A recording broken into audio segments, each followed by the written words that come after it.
All right, hi class. So I've done question 16 here, 16C. Now they gave you a theoretical weak acid, H2A, with a concentration of 0.1. Ka1 is given as 1.0 times 10 minus 4. Ka2 is 5.0. So I filled in the rice table and wrote out the expression. Okay, so as per usual, dissociate one proton at a time. Now looking at the Ka value times 10 minus 4, if I times that by 1,000, it is exactly the same as my initial concentration, so I cannot ignore this x. So using the quadratic formula, I solved x to be 3.1 times 10 minus 3.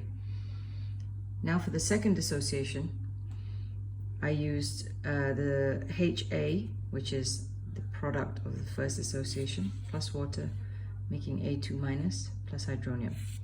This initial concentration comes from 0.10 minus x, this is the value, and hydronium must be that x value after the first dissociation, which I placed in here.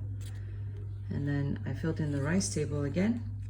At this point, after writing out the expression and looking at the Ka, if I multiply this by 1,000, it is not smaller than this initial concentration. Okay, you don't just compare to this one, you compare to this one as well. So this is, if it's times by 1,000, it's still larger than this one.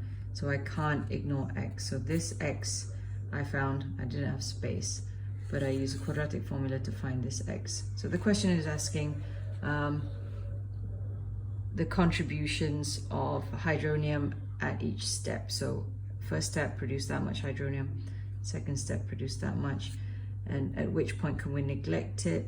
What I want you guys to do is you do this question and then tell me, can we neglect this dissociation if you calculate the pH? Is the pH going to be identical for this value and 3.10 plus x, this value? Would this pH be the same as this pH?